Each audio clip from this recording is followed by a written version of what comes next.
حضرت امام یافعی رحمۃ اللہ علیہ نے روایت کیا ہے، آج سے 600-700-800 سال قبل کے اولیاء کبار میں سے، اور جنہیں قطب مدینہ کا لقب اولیاء دیتے ہیں، اپنے دور کے قطب مدینہ کا لقب دیتے ہیں امام یافعی رحمۃ اللہ علیہ۔ وہ روایت کرتے ہیں کہ حضرت ذوالنون مصری رضی اللہ تعالی عنہ، اور یہ وہ ذوالنون مصری ہیں جن کی بات شروع کر رہا ہوں، کہ جب ان کی وفات ہوئی تو ان کے ماتھے پر نور کے لفظوں سے لکھا گیا، حبیب اللہ کان حبیب اللہ ومات فی حب اللہ۔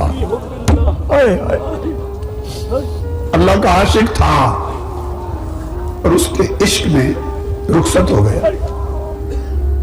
اس رات 40 کے قریب اولیاء کرام کو بغداد میں آقا علیہ السلام کی زیارت ہوئی، اور ہر ایک نے پوچھا آقا آج آپ بغداد کیسے تشریف لائے؟ فرمایا ذوالنون فوت ہو گیا ہے، اس کے جنازے کے لیے آیا۔ اس ذوالنون مصری کی بات سے آج دیوانگی کی باتوں کا آغاز کر رہا ہوں۔ فرماتے ہیں کہ میں ملک شام گیا، وہاں ایک سرسبز و شاداب باغ پر میرا گزر ہوا، میں نے دیکھا سیب کا ایک درخت، اس کے نیچے ایک جوان گریہ و زاری میں مبتلا ہے، ایک جوان گریہ و زاری میں مبتلا ہے اور نماز اور عبادت میں مصروف۔ میں نے اسے سلام کیا، خاموش رہا، اس پر کپ کپی سی تھی، مجھے جواب تک نہیں دے سکا۔ میں نے دوسری مرتبہ سلام کیا، خاموش رہا، تو نماز اور عبادت سے فارغ ہو کر اس نے جواب زبان سے نہیں دیا، انگلی سے 2 شعر لکھ دیے زمین پر۔ ان شعروں کا معنی یہ تھا کہ زبان بولنے سے روک دی گئی ہے، کیونکہ یہی زبان بڑی آزمائشوں کی غار ہے، سب آفتیں اور بلائیں اسی زبان سے جنم لیتی، اس لیے میں نے اس کو روک رکھا ہے کہ میں وہ مصیبتیں نہیں جھیل سکتا۔ اور آپ کو چاہیے، جوان نے لکھا کہ جب بولو صرف اللہ کا ذکر کرو، جب بولو تو اللہ کا ذکر کرو، اور اللہ کے ذکر کو کسی وقت نہ بھولو، اور زبان کو صرف اللہ کی یاد میں استعمال کرو۔ شعر لکھ دیا۔ ذوالنون مصری کہتے ہیں میں نے اس جوان کا شعر پڑھا اور زار و قطار دیر تک روتا رہا، اور رونے کے بعد حضرت ذوالنون مصری رضی اللہ تعالیٰ عنہ انہوں نے 2 شعر اس کے جواب میں لکھ دیے، اور وہ یہ شعر دیے تھے، وَمَا مِن كَاتِبٍ إِلَّا سَيَبْلَى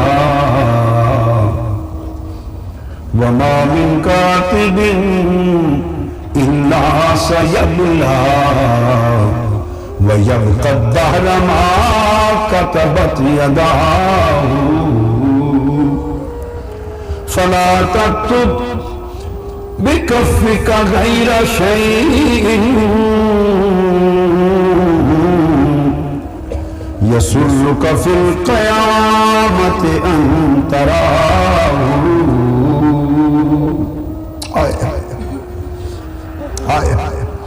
ذوالنون مصری لکھتے ہیں کہ ہر لکھنے والا ایک دن قبر میں خاک ہو جائے گا، ہر لکھنے والا ایک دن قبر میں خاک ہو جائے گا خود، مگر اس کا نوشتہ باقی رہ جائے گا، جو لکھ گیا وہ باقی رہ جائے گا۔ اور کہا کہ اس لیے لازم ہے کہ ہاتھ سے بھی اس نے زبان کی بات کی تھی نا، کہ زبان سے اللہ کے ذکر کے سوا نہ بولو۔ ذوالنون مصری نے کہا کہ لازم ہے ہاتھ سے بھی وہ کچھ لکھو کہ جسے قیامت کے دن لکھ کر دیکھ کر تمہیں خوشی نصیب ہو جائے، مسرت نصیب ہو جائے۔ ذوالنون مصری کہتے ہیں میں نے یہ پیغام لکھا، اس جوان نے نگاہ بھر کے اس پیغام کو پڑھا، ایک چیخ ماری، تڑپا، اس کی روح کفن سے پرواز کر گئی۔ کفن سے اسی سے پرواز کر گئے۔ حضرت مالک بن دینار بصرہ کی گلی سے گزر رہے ہیں، اچانک دیکھتے ہیں ایک کنیز بڑی جاہ و حشم کے ساتھ، اس کے ارد گرد بڑی خادمائیں ہیں، جاہ و حشم کے ساتھ چلی آ رہی ہیں۔ آپ نے حضرت مالک بن دینار فقیرانہ لباس میں اسے آواز دے کے پوچھا، کنیز کیا تیرا مالک تجھے بیچتا ہے؟ اس کنیز نے بڑے عجیب لہجے میں، تمسخر کے لہجے میں ہنسی اور کہا کہ اگر میرا مالک بیچ بھی دے تو فقیر تو مجھے خریدنے کی سکت رکھتا ہے؟ مفلس غریب فقیر آدمی تو کہاں سے خرید لے گا؟ حضرت مالک بن دینار کہنے لگے تجھ سے بہتر کنیز خرید سکتا ہوں۔ وہ ہنس پڑی۔ اس نے خادموں کو حکم دیا کہ اس کو ساتھ لے چلو، بادشاہ کے پاس چلتے ہیں۔ وہ بادشاہ کی کنیز تھی، بادشاہ کی لونی تھی۔ جا کے ماجرا سنایا۔ بادشاہ نے کہا میرے پاس پیش کرو اس فقیر کو۔ پیش ہوئے، پوچھا کہ آپ اس کی قیمت دے سکتے ہیں؟ اگر میں بیچنے کا ارادہ کروں تو آپ اس کی قیمت ادا کر سکتے ہیں؟ مالک بن دینار کہنے لگے ہاں، اس کی قیمت کھجور کی 2 سڑی ہوئی گٹھلیاں ہی تو ہیں، اور کیا ہے، میں تو اس سے اعلیٰ کنیزیں بھی خرید سکتا ہوں۔ وہ ہنس پڑا۔ اس نے کہا آپ نے اتنی تھوڑی قیمت کیوں لگائی اس کی؟ کھجور کی گٹھلیاں سڑی ہوئی، ایسی قیمت کیوں لگائی؟ اتنا بیکار کیوں سمجھا؟ اس نے کہا اس سودے میں عیب بہت ہیں، اس سودے میں عیب بہت ہیں۔ کیا عیب ہے؟ اس نے کہا اگر یہ عطر نہ لگائے تو اس سے بو آتی ہے، اگر یہ روز منہ صاف نہ کرے تو اس کا منہ گندا ہو جاتا ہے، اگر کنگھی چوٹی نہ کرے، تیل نہ لگائے تو بال غبار آلود پرا گندا ہو جاتے ہیں، اگر اس کی عمر زیادہ ہو جائے تو تیرے جیسے عاشق اس کو چھوڑ دیتے ہیں۔ اس میں غلاظتیں بھی ہیں، نجاستیں بھی ہیں، آلودگیاں بھی ہیں، اسے رنج و علم بھی پیش آتے ہیں۔ اور فرمانے لگے یہ تو چند ایک ظاہری عیب گنے، اب باطنی عیب بھی سن لو کہ بے وفا بھی بہت ہے۔ آج تیری وفادار ہے، کل تو نہیں ہوگا، کسی اور کی وفادار ہوگی، اس کو بھی ایسے ہی ملے گی جیسے تجھ سے ملتی، اس کا اعتبار نہیں، اور میرے پاس اس سے بہتر کنیزیں کم قیمت پر ہیں، اس لیے اس کی تھوڑی سی قیمت لگائی۔ اس نے کہا وہ کون سی کنیزیں ہیں؟ حضرت مالک بن دینار کہنے لگے میرے پاس ایسی کنیزیں بھی ہیں جو کافور سے بنی ہیں، زعفران سے بنی ہیں، کستوری اور جوہر نور سے بنی ہیں، اور ایسی کنیزیں ہیں کہ اگر لعاب دہن کھاری پانی میں ڈال دیں تو وہ شہد کی طرح میٹھا ہو جائے، شیریں اور خوش ذائقہ ہو جائے، کسی مردے کو اپنا نغمہ سنا دیں، مردہ زندہ ہو جائے، اگر اپنی کلائی سورج کے سامنے کھول دے ایک کنیز میری تو سورج شرمندہ ہو جائے، اگر دنیا کی تاریکی پر اس کا حسن ظاہر ہو تو ساری دنیا مشرق سے مغرب تک روشن ہو جائے۔ وہ مشک اور زعفران کے باغوں میں پلی ہے اور یاقوت اور مرجان کی شاخوں سے پھل توڑ کے کھاتی اور تسنیم کے پانیوں میں نہاتی ہے، دوستی نبھانے والی ہے، بے وفا نہیں۔ بتاؤ تمہاری کنیز اچھی ہے میری کنیزیں اچھی؟ اس نے کہا کنیزیں تو تمہاری اچھی ہیں، مگر اب بتاؤ تمہاری کنیزوں کی قیمت کیا ہے؟ ہائے ہائے ہائے، اپنی کنیز کی قیمت سن چکا تھا، بتاؤ تمہاری کنیزوں کی قیمت کیا ہے؟ انہوں نے کہا بڑی سستی، بتاؤ تو کیا ہے؟ اس نے کہا رات کے اندھیرے میں 2 رکعت نماز اور خدا کی خشیت میں آنسو۔ آئے رات کے اندھیرے میں 2 لمحے رو لینا، تڑپ لینا اور 2 رکعت کے سجدے کر لینا، میری کنیز تو اتنی قیمت سے دستیاب ہے۔ آئے بادشاہ کی حالت غیر ہو گئی، اس نے اپنا شاہانہ لباس پھاڑ دیا، تخت سے نیچے اتر آیا، معلوم نہیں تھا کون ہے مالک بن دینار، فقیر سمجھ کے گلے لگا لیا، ماتھا چوم لیا، بتا فقیر کیا سبیل ہے میرے بچنے کی؟ فرمایا چھوڑ دے، جس گھمنڈ میں ہے، جس مغالطے میں ہے۔ اس نے اعلان کیا میں کنیز تمہیں آزاد کرتا ہوں، سب غلام اور کنیز آزاد کرتا ہوں، جائیداد اللہ کی راہ میں تقسیم کرتا ہوں، سارا کچھ بانٹ دیا، غلاموں کو آزاد کیا، زمینیں دے دیں، پوشاک فاخرہ اتار دیے، اور ایک موٹا کھردرا کپڑا زیب تن کر لیا اور کہا کنیز آزاد ہو۔ اس کنیز نے کہا اگر تیرا حال یہ ہو گیا ہے تو میں نے کہاں جانا ہے؟ اس نے بھی پھاڑ دی پوشاک اور اس نے بھی ٹاٹ کا لباس پہن لیا۔ اس نے کہا امیری میں ساتھ تھی تو فقیری میں بھی ساتھ ہوں گی۔ دونوں نکل گئے جنگل میں عبادت میں، وہ عارف ہو گیا، وہ عارفہ ہو گئی، اور اتنا روئے عمر بھر کہ زمین ان کے رونے سے بھیگتی رہتی،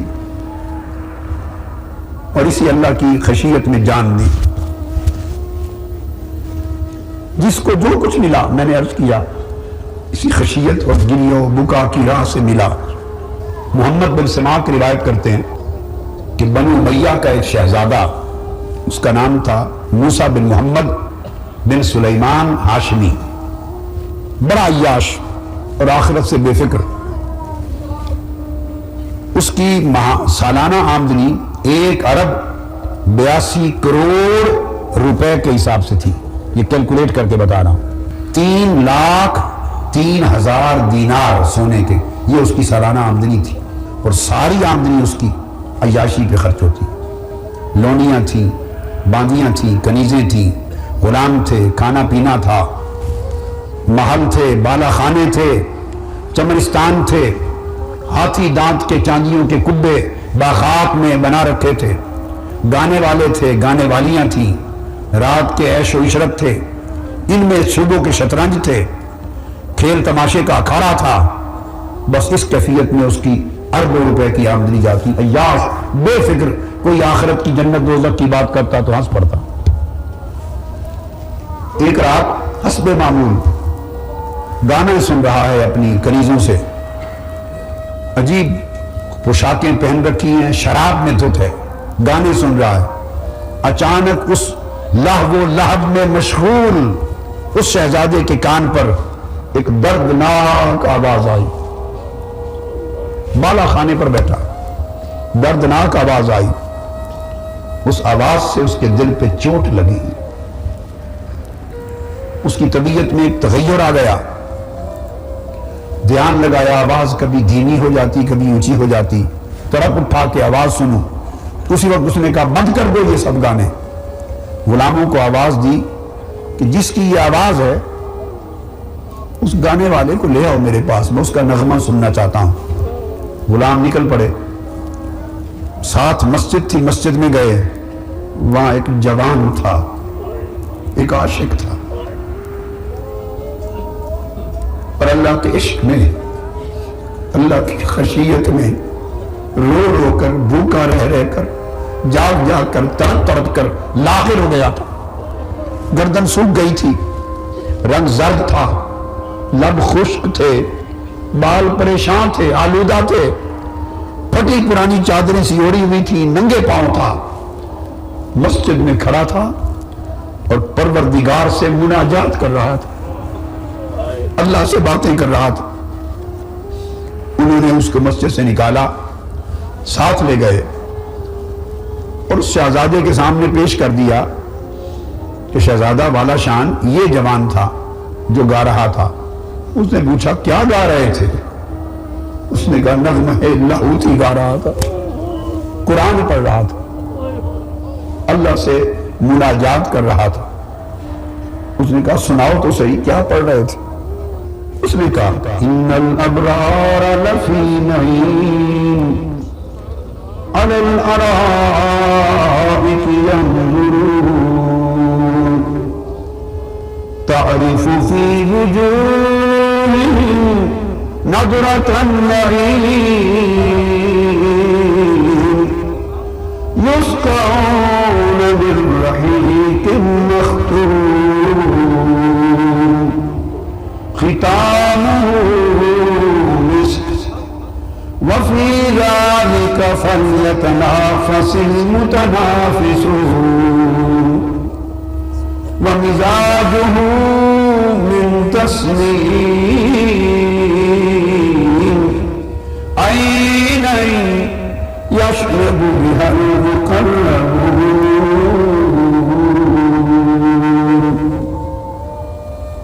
اس کا یہ پڑھ رہا تھا کہ ابرار نیکوکار اللہ کے طاعت گزار بندے اس کی خشیت میں رونے دھونے والے، اس سے ڈرنے والے، اس سے محبت کرنے والے بڑی نعمتوں کے باغات میں رہیں گے اور تختوں پر بیٹھے ہوا کریں گے اور نظارے کر رہے ہوں گے، اور آپ ان کے چہروں پر وہ جس شے کا نظارہ کر رہے ہوں گے اس نظارے کی رونق اور تازگی ان کے چہروں پہ مچلتی دیکھو گے.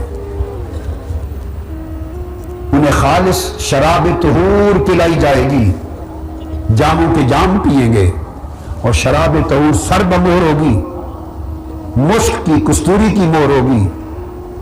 اس شراب کے لیے رغبت کرنے والوں کو چاہیے کہ اس کی رغبت کریں، اس شراب کی نہیں اس شراب کی رغبت کریں، اس شراب کی نہیں اس شراب کی رغبت کریں. اس میں پھر تسنیم ملی ہوئی ہوگی، آمیزش ہوگی، اور تسنیم وہ چشمہ ہے جہاں سے اس کے مقرب بندے ہر روز پیا کریں گے. قربتوں کی شراب ہے، وہ طہارت کی شراب ہے، یہ قربت کی شراب ہے.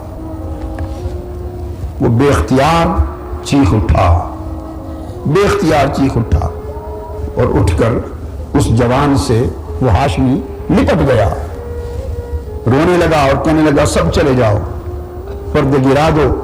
اس جوان سے اور ایک بوریا بچھا کے بیٹھ گیا اور کہتا ہے مجھے اور باتیں سنا.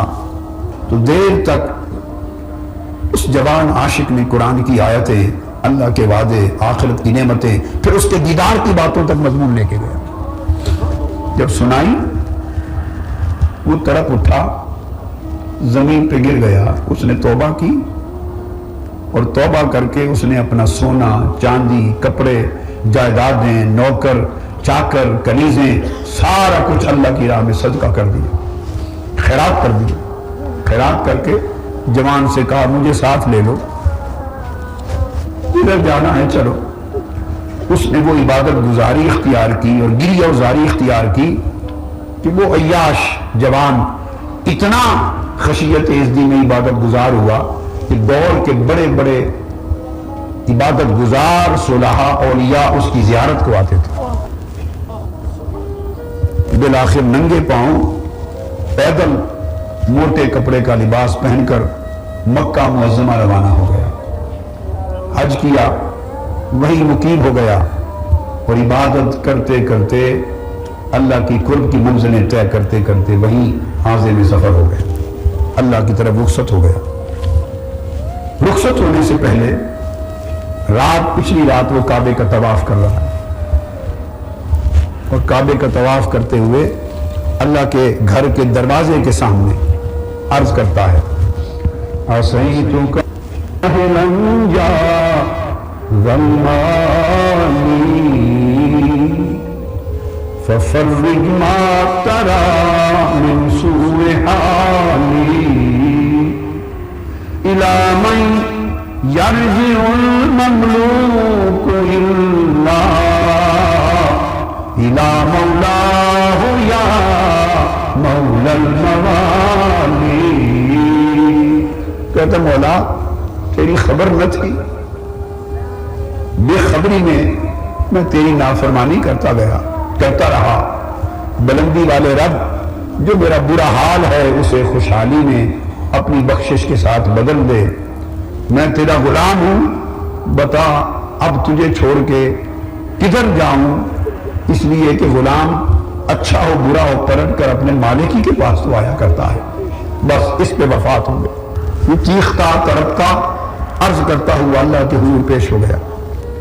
اسی طرح خلیفہ ہارون رشید امام مقدسی روایت کرتے ہیں، خلیفہ ہارون رشید نام سنا آپ نے، بنو عباس کا بہت بڑا نامور خلیفہ، اس کا بیٹا 16-17 سال کی عمر، جوان، اس کا بیٹا درویشوں کی صحبت میں بیٹھنے لگا، اللہ والوں کی خدمت میں، کبھی بہلول دانا بہلول مجنون کی صحبت میں،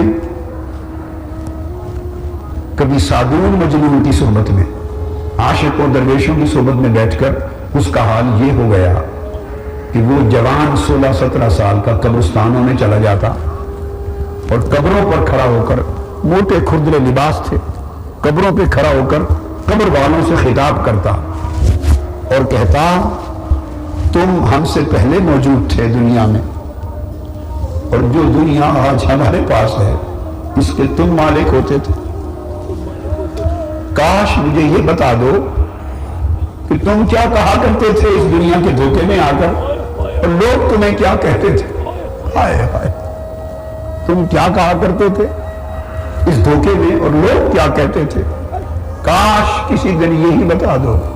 بس یہ کہہ کر پھر رو پڑتا، اس کی چیخیں نکل جاتی اور آہ و بکا گری و زاری میں روتا روتا تڑپ کر بے ہوش ہو جاتا۔ ایک دن اسی کیفیت میں اپنے باپ کے دربار میں آ گیا، ہارون رشید کے پاس۔ اس کے وزیروں نے اس کے باپ کو اکسایا کہ بادشاہ سلامت، آپ کے بیٹے نے آپ کو ذلیل کر رکھا ہے، بدنام کر رکھا ہے، دنیا کہتی ہے یہ بادشاہ کا بیٹا ہے، ٹاٹ کے لباس، کھردرے لباس پہن کے دیوانہ وار مجنون کی طرح پھرتا ہے۔ بادشاہ نے کہا بیٹے تو نے میری عزت خاک میں ملا دی، چھوڑ دو یہ راستہ۔ بیٹے نے باپ کی طرف دیکھا ترسی ہوئی نگاہوں سے، ایک چیخ نکلی، خاموشی سے چلا گیا اور پھر بغداد تخت تاج گھر بار چھوڑ کے غائب ہو گیا۔ خاموشی سے بصرہ جا پہنچا، بصرے میں جا کر پھر وہ جنگلوں میں پہاڑوں میں اللہ کی محبت میں روتا پھرتا تھا، عشق الہی میں روتا، خشیت الہی میں تڑپتا، جوان تھا، بڑا خوبصورت تھا، بڑا خوبصورت تھا، اس جیسی خوبصورتی کسی جوان میں زمانے میں نہ تھی۔ اب بصرہ پہنچ کر معلوم کیا مزدور لوگ کہاں بیٹھتے ہیں، مزدوروں کے پاس جا کے بیٹھ گیا اور وہاں اس نے گارے مٹی اینٹوں کا کام شروع کر دیا۔ ہفتے میں ایک دن، ہفتے کے دن، سنیچر کے سنیچر بیٹھ کے مزدوروں کے ساتھ آتا، لوگ گھر بنوانے والے، دیوار بنوانے والے، مکان کی تعمیر کروانے والے، اینٹ گارا چننے والے مزدوروں میں آتے، اس کو جوان دیکھتے خوبصورت لے جاتے، ان کے ساتھ مول طے کر لیتا کہ 1 درہم مزدوری لوں گا اور نماز کے وقتوں میں نماز پڑھوں گا، تم مجھے روکو گے نہیں، مزدوری اچھی کروں گا۔ ہارون رشید کا جوان بیٹا وہاں روز مزدوروں کے ساتھ مٹی گارے کا کام ہفتے میں 1 دن کرتا۔ اسی حال میں ایک شخص جو بزرگ ہیں، ابو عامر بصری بزرگ ہیں، انہوں نے اپنا مکان بنوانا تھا، دیوار گر گئی تھی، اسی چوک میں آئے جہاں سے مزدور ملتے تھے، بصرے میں تلاش کیا تو بڑا خوبصورت جوان دیکھا، کہا تکڑا خوبصورت جوان ہے، اچھی مزدوری کرے گا، معاملہ طے کر کے لے گیا 1 درہم کی مزدوری۔ جب چل پڑے اس کی مزدوری کی، وہ جب شام کو پلٹ کے آیا اس نے دیکھا کہ 10 آدمیوں کے برابر اس کا کام ہوا پڑا۔ اس نے اسے شام کو 2 درہم دینا چاہے، اس نے کہا نہیں، حلال نہیں ہے، میری مزدوری 1 ہی درہم ہے۔ 1 درہم لیا، چلتا بنا۔ اگلے دن پھر وہ گیا کہ اسی کو لے آؤں، حضرت وہ جو شیخ ابو عامر بصری ہیں اسی جوان کو لاؤں، تو جوان موجود نہ تھا۔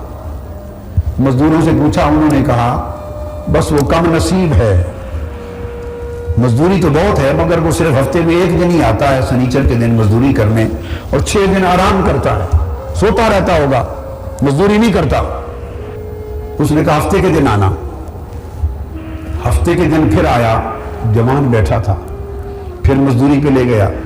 اس دن کہا کہ 1 دن میں اس نے 10 آدمیوں جیسی مزدوری کی، میں دیکھوں تو صحیح کہ کرتا کیا ہے۔ چھپ کر ایک کونے میں بیٹھ کر اس کی مزدوری کا رنگ دیکھنے لگا۔ اس جوان نے گارا بنایا، دیوار پہ رکھا، ایک پتھر اٹھایا، وہ دیکھ رہا تھا چھپ کے، پھر سارے پتھر خود بخود اٹھنے لگے، سارے پتھر جڑنے لگے اور خود بخود دیوار بننے لگی. بس وہ ہاتھ لگاتا جاتا اور دیوار خود بخود پتھروں کے بننے جڑنے سے کم تعمیر ہو. وہ آ کے قدموں پہ گر پڑا. اس نے کہا جوان مجھے معلوم نہیں کون ہو، پر اتنا معلوم ہے کہ کوئی بڑے مرد حق ہو، ہم سے بھی بازی لے گئے ہو، میری خواہش ہے 3 درہم لے لے مزدوری. اس نے کہا نہیں 1 ہی درہم لوں گا. 1 درہم لیا، چل پڑے. اس نے کام روک دیا کہ ہفتے کے بعد پھر اسی سے کام کرواؤں گا. ان بزرگوں نے اگلے سنیچر پہ گیا تو جوان موجود نہ تھا. دائیں بائیں تلاش کیا کہ کہاں ہے. جب دیکھا پتہ کیا تو دیکھا کہ ایک خوبصورت جوان ہے، اس جنگل میں پڑا تڑپ رہا ہے. وہاں پہنچا تو کیوں نہیں مزدوری کے لیے آیا؟ اس نے کہا اب ہمارا راز کھل گیا ہے، اب ہمارا راز کھل گیا ہے، اب ہم مزدوری کے قابل نہیں رہے. وہ تڑپ رہا تھا، وہی اس کی عبادت گاہ تھی. 6 دن وہاں عبادت کرتا تھا، 1 دن درہم کما کر 6 دن عبادت کرتا اور کھاتا روٹی سوکھی. وہ تڑپ رہا تھا، پیاسا تھا اور قریب مرگ تھا. وہ جوان اس کی خشیت میں رو رو کر تڑپ تڑپ کر اس کی سانس اکھڑ گئی تھی، سانس اکھڑ گئی تھی. اب وہ عامر بصری نے دیکھ لیا کہ اس نوجوان کی موت قریب ہے. چہرے پر نور، ارد گرد نور کا حالہ، ایک عجیب سما، ایک عجیب منظر، ایک عجیب کیفیت بیان سے باہر. اس کے پاس بیٹھ گئے. جب دیکھا کہ اس کا وقت نزع آ گیا ہے تو اس نے اس کا سر لے کے اپنی گود میں، شیخ ابو عامر بصری نے گود میں رکھا. معلوم نہیں کون ہے، گود میں رکھا. اس نے منع کیا اور رکھ کے اس نے کہا میں جا رہا ہوں، 2 باتیں سن لے. ایک یہ میرا قرآن ہے، یہ میری انگوٹھی ہے، میں گھر سے چلتے ہوئے یہ لے آیا تھا. نصیحت وصیت یہ ہے کہ یہ جا کے جو بادشاہ سلامت ہیں نا امیر المومنین، ان کو دے دینا اور کہنا ایک مسافر مسکین تھا، مرتے ہوئے آپ کے لیے دے گیا. ایک مسافر مسکین تھا، مرتے ہوئے یہ آپ کے لیے تحفہ دے گیا. ہارون رشید کو پہنچا دینا، امیر المومنین کو. اور تمہارے لیے نصیحت اتنی ہے، یا صاحبی لا تغترر بتعلم فالعمر ينفد والنعيم يزول وإذا حملت إلى القبور جنازة فاعلم بأنك بعدها محمول. اس نے کہا تمہارے لیے نصیحت یہ ہے کہ دوست اس دنیا کی عیش کا دھوکہ نہ کھا. تم ہم سب دنیا کی عیش کے دھوکے میں ہیں.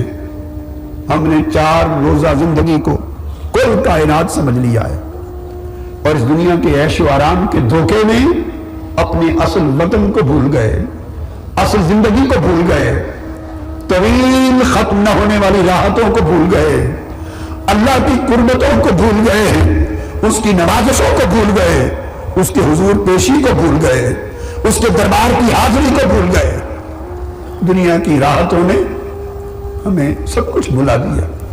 انہوں نے کہا کہ دوست اس دنیا کے عیش سے دھوکہ نہ کھانا، عمر جا رہی ہے، عمر جا رہی ہے اور عیش و عشرت بھی رخصت ہو رہا ہے. 4 دن کی بات ہے، عیش و عشرت بھی رخصت ہو رہا ہے. نصیحت یہ ہے کہ جب کبھی تو کسی جنازے کو اٹھا کر قبرستان جائے، کسی جنازے کے ساتھ جائے، کوئی جنازہ اٹھا کر جائے تو یہ سمجھا کر کہ یہ جنازہ گیا، اگلا تیرا اٹھنے والا ہے. بس یہ نصیحت ہے کہ اس کے بعد تیری باری ہے اور تو بھی اسی طرح کندھوں پہ اٹھا کے لے جایا جائے گا. بس اس لے جائے جانے کے سفر کی تیاری کر. یہ کہا اس کی روح کفر سے انسری سے پرواز کر گئی. اس نے غسل دیا، کپڑوں سے اور اس نے کہا مجھے انہی کپڑوں میں دفنا دینا.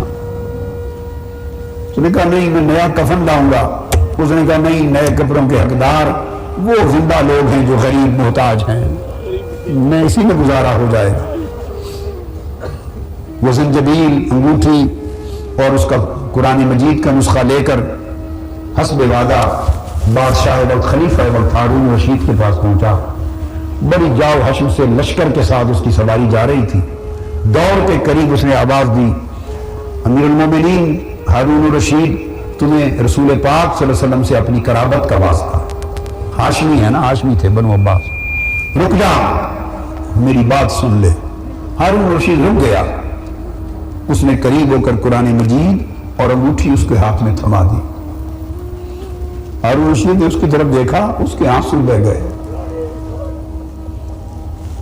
اور دربان کو اشارہ کیا، اس کو ذرا ساتھ لے لے اور میرے ساتھ تنہائی میں اسے ملا دے. دربار میں گئے، لوگوں کو بھیج دیا، اس کو بلا کے اکیلے بٹھا لیا. اس نے بتایا، کہا کہ یہ قصہ سنا، کس نے دیا تمہیں یہ قرآن اور انگوٹھی؟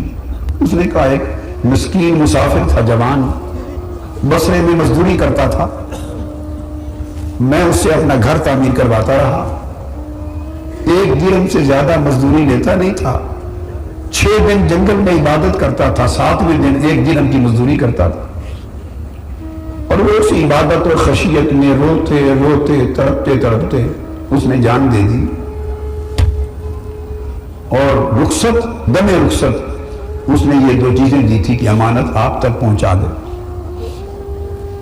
ہارون رشید نے کہا تو نے اپنے ہاتھوں سے دفن کیا تھا اسے؟ اس نے کہا ہاں. اس کا ہاتھ پکڑ کے اپنے سینے پہ رکھا اور کھینچ کر چومنے لگ گیا، زاروں قطار رونے لگ گیا. اور اس نے جوان نے یہ بھی کہا تھا کہ خلیفہ وقت سے کہنا کہ ہم تو چلے گئے، آپ بھی اس دھوکے سے نکل آئیں تو بہتر ہے، اس دھوکے سے نکل آئیں. اس ہارون رشید نے کہا کہ چل مجھے اس کی قبر دکھا. اس سے پوچھا، اس نے کہا میں چلتا ہوں. خلیفہ وقت بادشاہ سلامت، یہ بتا وہ آپ کے ساتھ اس کا رشتہ کیا تھا؟ اس نے کہا میرا بیٹا تھا، میرا بیٹا تھا. اور اس نے تاج و تخت سب کچھ اپنے مالک کے لیے چھوڑ دیا تھا. ہارون رشید کو لے کے اس کی قبر پہ پہنچے بصرہ میں. وہ قبر پہ زار و قطار روتا ہوا بے ہوش ہو کے گر پڑا. رات کو سوئے، اس نے خواب دیکھا کہ ایک نور کا بادل ہے، اس میں نور کا قبہ ہے، اور اس نور کے قبے سے وہ جوان خوبصورت ایک سراپا پیکر نور کی طرح ابھرا ہے. اس سے وہ پوچھتے ہیں جوان بیٹے بتا تجھ پر کیا گزری اور رہتے کہاں ہو؟ انہوں نے کہا ابا جان اچھا وقت گزر رہا ہے، رہتے کہاں ہو؟ اس نے کہا باری تعالیٰ نے مجھے اپنے پاس ٹھہرا لیا ہے، اپنی قربت خاص میں جگہ دے دی ہے، اپنی قربت خاص میں جگہ دے دی اور مجھے دور نہیں کیا اپنے آپ سے. اور مجھے روز کہتا ہے جہان میں تجھ سے راضی ہوں.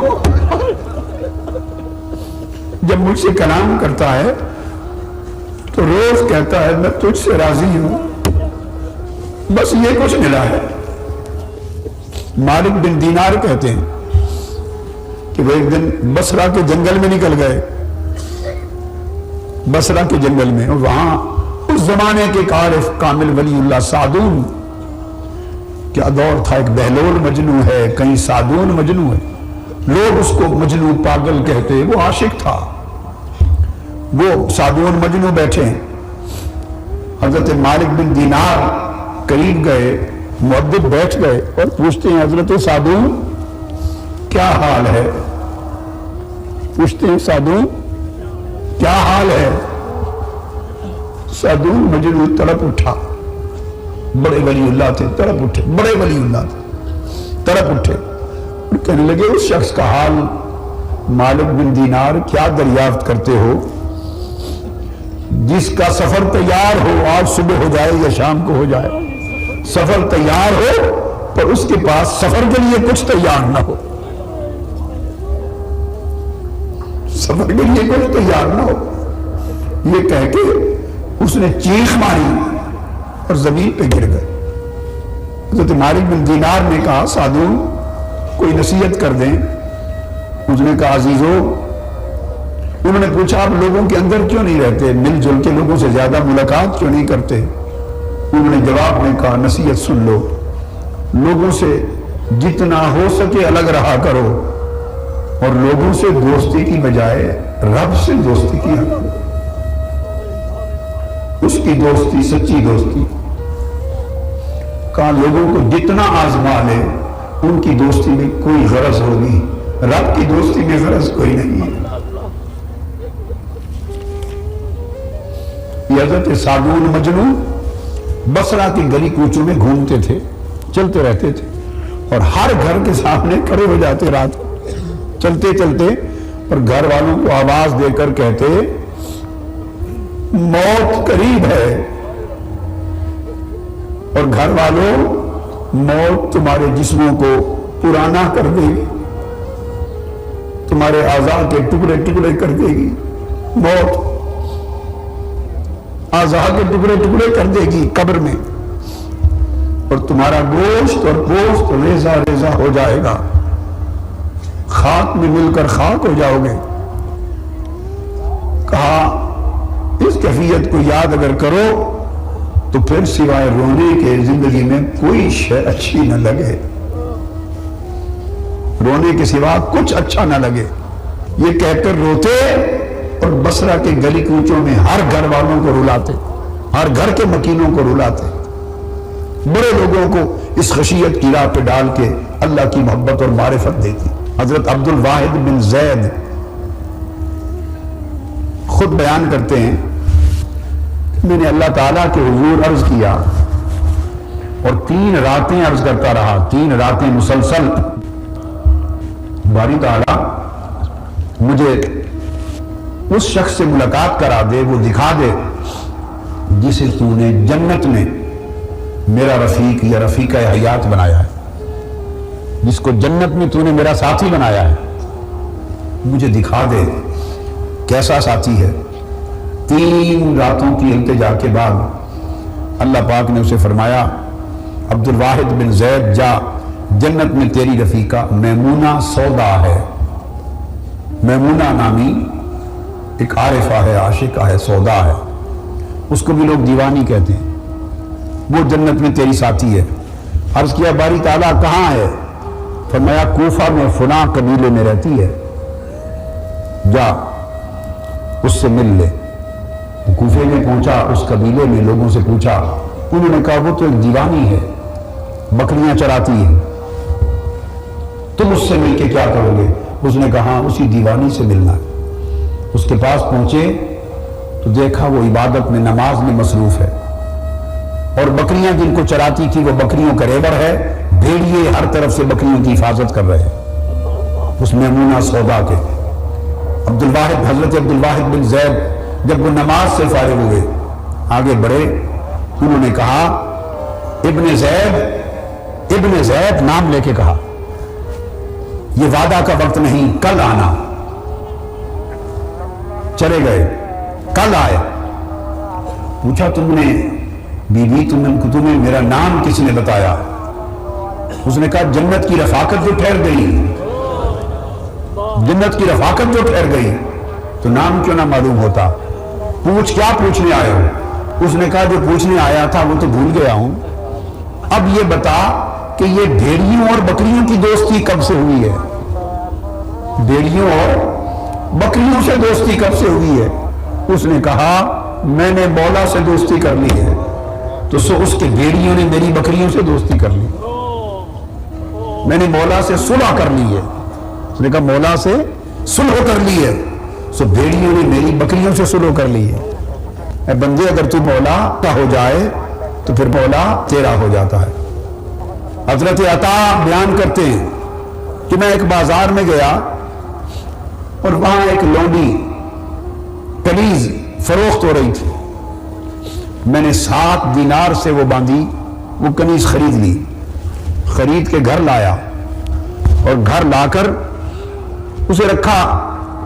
اور میں نے دیکھا پہلی رات سے وہ خدمت کر کے فارغ ہو کے چلی جاتی مصلی پر اور اٹھ کے غسل کرتی، کپڑے بدلتی، وضو کرتی، مصلی پہ جا کے عبادت کرتی، روتی، اور روتے روتے اس کا دم گھٹ جاتا اور ایسے لگتا کہ آج اس کی وفات ہو جائے گی۔ مناجات کرتی اور مناجات میں ہر رات یہ کہتی، مولا تجھے اس محبت کی قسم جو تجھے مجھ سے ہے، اس محبت کی قسم جو تجھے مجھ سے ہے۔ حضرت عطا کہتے ہیں میں نے اس کو ٹوکا، میں نے کہا خاتون یوں نہ کہا کر، یہ کیا بات کہتی ہو؟ اس محبت کی قسم جو تجھے مجھ سے ہے، یوں کہا کر مجھے اس محبت کی قسم جو مجھے تم سے ہے، جو مجھے تم سے ہے۔ یہ تو مجنوں والی بات کرتی ہو، دیوانوں والی بات نہ کرو۔ اس نے جواب میں کہا دیوانی میں نہیں، دیوانہ تو ہے۔ میں اس کی محبت کی قسم کھاتی ہوں، اس کو مجھ سے محبت نہ ہوتی، رب ذوالجلال کو مجھ سے محبت نہ ہوتی تو تجھے میٹھی نیند نہ سلاتا اور مجھے اپنی بارگاہ میں کھڑا نہ کرتا۔ تجھے سلا کر مجھے بلا لیا ہے، تجھے غفلت کی نیند کی آغوش میں بھیج دیا ہے، تم لیٹا ہے، مجھے جگا کے اپنے قریب بلا لیا ہے، اپنی دہلیز میں کھڑا کر لیا ہے۔ میں رات بھر اس سے باتیں کرتی ہوں، وہ مجھ سے باتیں کرتا ہے۔ میں کہتی ہوں مولا، وہ کہتا ہے میری بندی، یہ جو مناجات رات بھر سرگوشیاں ہوتی ہیں، یہ اس کو مجھ سے محبت نہیں تو اور کیا ہے؟ محبت نہیں تو اور کیا ہے؟ حضرت شبلی بیان کرتے ہیں کہ میں نے راستے میں ایک مجنوں کو دیکھا، یہ اہل اللہ کو عاشقوں کی تلاش میں رہتے، ایک مجنوں کی خبر ملی عاشق کی کہ اللہ کی خشیت میں، محبت میں، معرفت میں، عشق میں مارا مارا پھرتا ہے اور عجیب کیفیت ہے۔ فرمانے لگے حضرت شبلی، ابو بکر شبلی رحمۃ اللہ علیہ، حضور غوث پاک کے اوپر مشائخ میں سے ہوئے، کہتے ہیں کہ میں نے چاہا کہ میں اس جوان کی بات سنی، اس عاشق جوان کو جا کے دیکھوں۔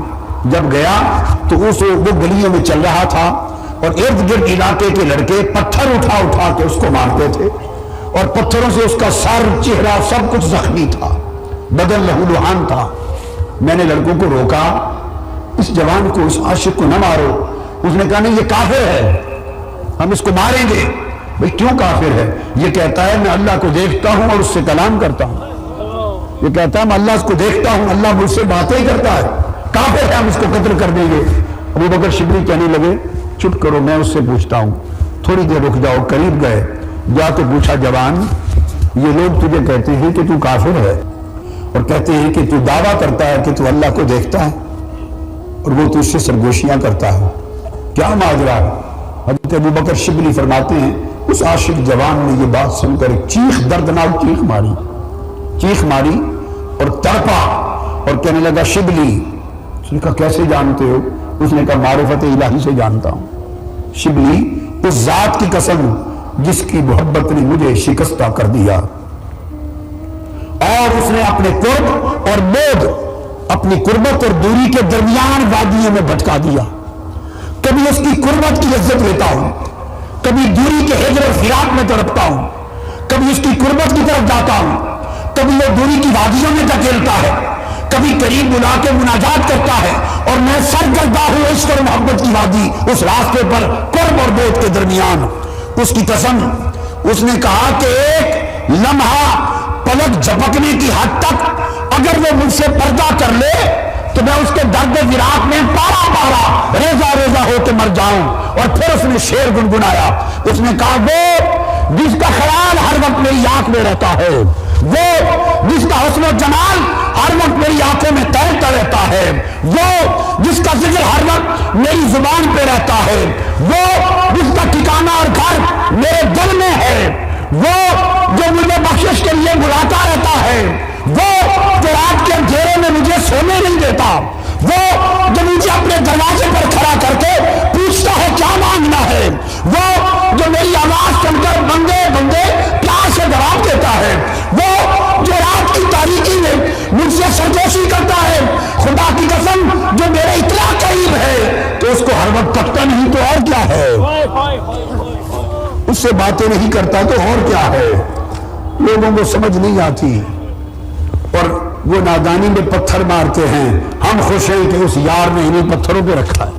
ذوالنون مصری فرماتے ہیں، میں اختتام کی طرف لا رہا ہوں بات کو، کہ انطاکیہ، ملک شام میں انطاکیہ ایک جگہ ہے، انطاکیہ کے پہاڑوں پر خبر ملی کچھ عاشقوں کی، کچھ اللہ والوں کی، وہاں میں تلاش میں گیا، تو وہاں جو پہنچا تو ایک لڑکی عاشقہ عارفہ، ایک خاتون خدا کے عشق میں مست و بے خود، ٹاٹ کا لباس، پراگندہ حال اور خشیت میں رو رو کر بری حالت، اس کو میں نے دیکھا اور میں نے دیکھ کر سلام کیا۔ اس نے مجھے کہا ذوالنون حیران ہو کہ کیا دیکھتے ہو؟ میں نے کہا بی بی تم نے مجھے کیسے پہچانا؟ اس نے کہا معرفت الہی کے چشمے سے پینے والے روز الست سے ایک دوسرے کو پہچانتے ہیں۔ کیسے آئے ہو؟ بس قبل اس کے کہ میں کچھ کہتا، اس خاتون نے، عاشق عارف خاتون نے مجھ سے کہا ذوالنون مصری ایک مسئلہ اٹک رہا ہے، ایک بات تو بتا دو۔ کیا؟ اس نے کہا بتاؤ سخاوت کسے کہتے ہیں؟ ہائے ہائے، سخاوت کسے کہتے ہیں؟ حضرت ذوالنون مصری نے کہا بی بی جو بندہ اپنا مال سب خدا کی راہ میں لٹا دے اور دل تنگ نہ ہو اور دل پہ بوجھ نہ ہو، سب کچھ لٹا کے خوش رہے، اسے سخاوت کہتے ہیں۔ تو وہ کہنے لگی تعجب سے دیکھ کر کہ یہ تو دنیا کی سخاوت ہے، میں نے تو دین کی سخاوت پوچھی، یہ تو دنیا کی سخاوت ہے، دین کی سخاوت پوچھی۔ ذوالنون مصری نے فرمایا کہ دین کی سخاوت یہ ہے کہ بندہ جب اللہ کی اطاعت کرتا ہے، راتوں کو جاگتا ہے، روتا ہے، تڑپتا ہے، اس کی قربت کی وادیوں میں سرگرداں پھرتا ہے، اس کے عشق اور محبت کی آگ میں جلتا ہے، اس کی قربت میں جا کے راز و نیاز کی مناجات کرتا ہے، تو اس صحیح میں جب بڑھتا رہتا ہے تو بلاخر رب ذوالجلال اس کے دل پر تجلی کرتے ہیں، ایک پردہ اٹھاتے ہیں حسن کا، اس کے دل پہ تجلی کرتے ہیں۔ وہ وقت ہوتا ہے اس تجلی کا کہ رب سے جو چاہے مانگ لے، وہ کیفیت سخاوت ہے، وہ کیفیت سخاوت ہے۔ وہ کہتے ہیں کہ جب میں نے یہ بات کہی تو وہ جو عاشقہ عارفہ بچی خاتون تھی، وہ ایک عجیب انداز سے اس نے کہا لگایا، اس نے کہا بس یہی کہے سخاوت؟ چلتے ہوئے اس نے کہا آپ کا معنی سن لیا۔ اس نے کہا سوچنا کہیں سخاوت یہ تو نہیں، کہیں یہ سخاوت تو نہیں کہ مالک اور محبوب کی عمر بھر نوکری کرے، ساری راتوں کو جاگے، لٹ جائے لٹا دے، تڑپے تڑپا دے، گریہ زاری کرے، خشیت کرے، عمر بھر نوکری کرے، ساری رات جاگے، محنت کرے، اطاعت کرے، ریاضت کرے، رب کی ملازمت کرے اور اطاعت بندگی میں مداومت کرے، اور سب کچھ کر کے اس سے اجرت نہ مانگے، اجرت نہ مانگے، مزدوری نہ مانگے۔ یہ کہہ کے اس نے کہا کہ 20 سال سے اس کیفیت میں ہوں کہ اس لمحے تک پہنچتی ہوں، تجلی کے لمحے پر جب دست عطا دراز ہوتا ہے، جب پوچھا جاتا ہے کہ مزدور اپنی مزدوری کی اجرت مانگ لے، اپنی مزدوری کی اجرت مانگ لے، جب وہ لمحہ آتا ہے 20 سال ہو گئے وہ لمحہ آتا ہے تو اس کو دیکھ کے شرما جاتی ہوں کہ کہیں وہ یہ نہ کہے کہ اجرت مانگ کر مزدور بن گئی ہے، کہ محنت کر کے فوری اجرت مانگتی ہے، اس کے حیا سے لمحہ آتا ہے گزر جاتا ہے، مانگتی نہیں ہوں۔ فرمایا سخاوت یہ ہے، سخاوت یہ ہے لوگوں، اس لیے کہ جو مانگتے ہیں انہیں تو جو مانگا اجرت مل گئی، اور جو نہیں مانگتے ان کے لیے ارشاد یہ ہوتا ہے کہ انہوں نے مزدوری کی، انہوں نے محنت کی مگر اجرت نہیں مانگی، باقیوں نے اجرت خود مانگی، اپنی اجرت کا تعین خود کیا، انہوں نے اجرت مجھ پہ چھوڑ دی، مانگی نہیں۔ حکم ہوتا ہے کہ اس کی اجرت میں نے اپنے پاس سنبھال لی ہے، سنبھال لی ہے۔ اجرت والوں کو اجرت دے گا، اور جنہوں نے زندگی گزار دی اپنے مولا کی رضا میں، اس کی اطاعت میں، اس کی خشیت میں، اس کی قربت میں، ریاضت میں، مزدوری نہیں مانگی، ان کی مزدوری مانگنے والوں کو اجرت ہوگی، نہ مانگنے والوں کو قربت ہوگی، قربت ہوگی۔ اور اس قربت والوں کی کیفیت یہ ہوگی کہ جنت میں اللہ رب العزت سب کو اکٹھا کر لے گا، اور اکٹھا کر کے پوچھے گا اہل جنت سے کہ تمہیں جو جو وعدے تھے کیے مل گئے؟